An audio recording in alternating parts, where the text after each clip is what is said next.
Idea हमारे producer Aditya Chopra आदि, जो मेरे बहुत पुराने दोस्त हैं, उनको एक काफ़ी समय से एक एनिमेशन फिल्म बनानी थी। एक एनिमेशन फिल्म जो इंडिया में बने, इंडियन ऑडियंस के लिए बने। और वो मुझे बहुत सालों से हम दोस्त हैं, और उन्होंने सोचा कि उन्हें देखा कि मैं काफ़ी सालों से, ही नोज़ मी, कि मैं हर एनिमेशन फिल्म देखता हूँ। मैं फर्स्ट डे फर्स्ट शो अकेले चला जाता हूँ, DVDs खरीदता हूँ, मेकिंग देखता हूँ, उनकी बुक्स खरीदता हूँ कैसे बनती है। तो उन्होंने सोचा शायद मुझे कुछ आइडियाज़ मिल जाए, मैं इतना देखता हूँ एनिमेशन फिल्म।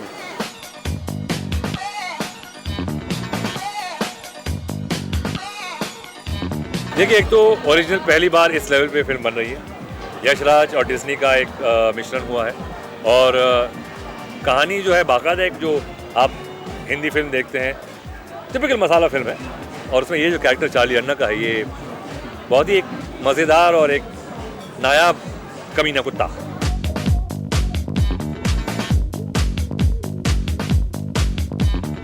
हमें एक्चुअली करने में बहुत मज़ा आया। जैसे कि मैंने कहा कि इसका म्यूज़िक बहुत कूल है। हमारे एल्बम में भी एक गाना है जिसका नाम है कूल कूल स्टाइल का ये उसूल, और हमें बहुत मज़ा आया। ये एनिमेशन फिल्म तो है ही है, पर साथों साथ हिंदी फिल्म भी है, तो ये दोनों चीज़ों को कंबाइन करके एक साउंड ट्रैक बनाना it was quite challenging and quite a lot of fun. Title track मेरा है, एक बहुत ही खूबसूरत ड्यूएट है इसमें जो दर्शाया गया है रोमियो और लैला पर, जो मेरी वाइफ गायत्री और मैंने गाया है। और फिर एक गैंग गाना है जिसमें रोमियो कुछ बता रहा है कि भाई तरकीब है कि अमीर कैसे हो जाए फिर से, बिकॉज अमीरी से गरीबी और फिर गरीबी से धक्के खाना, और इट्स फैंटास्टिक।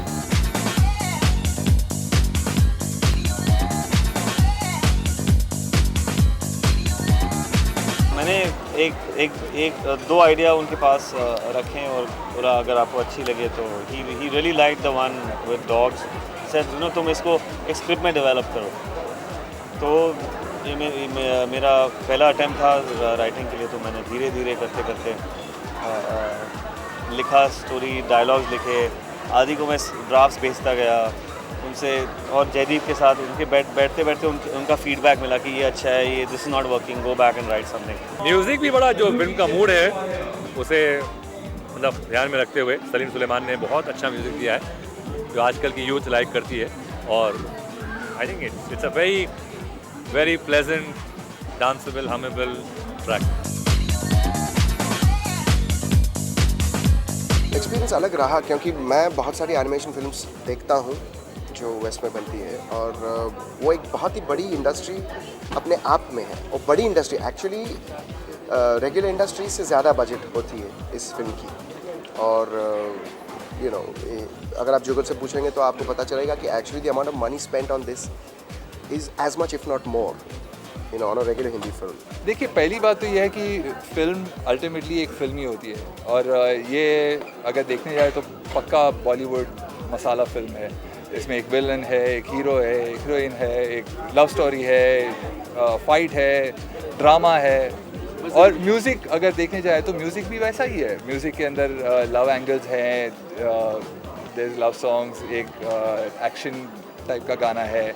और बाकी अगर देखने जाए तो music is very up tempo और पेपी, क्योंकि पहली बार एक तो एनिमेशन फिल्म बन रही है इंडिया में ऑफ दिस कैलिबर, और क्योंकि बच्चों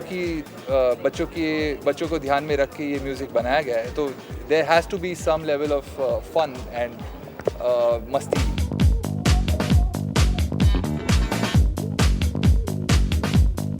एक एक्चुअली कहानी है रोमियो की, जो बहुत बड़े बंगले में रहता है, एक वेरी पैम्पर्ड पेट है। और एक दिन ऐसी चीज़ होती है कि वो ही lands up on the roads. And अभी ये जो रोमियो था, जिसके पास सब कुछ था, अब अचानक कुछ नहीं है, और he starts interacting with characters from the streets and how he deals with them. वो कैसे दोस्त बनाता है, उसको प्यार हो जाता है। और हर हिंदी फिल्म की तरह उसके एक विलन भी मिलता है, चार्ली अन्ना, जो जावेद जाफरी ने वॉइस किया उसको। तो and how Romeo deals with all the situation, he's smarter than everybody, he's smaller than everybody, but he's smarter than everybody. So Romeo, Romeo, Romeo, Romeo, Romeo, Romeo, Romeo, baby. I didn't get you back.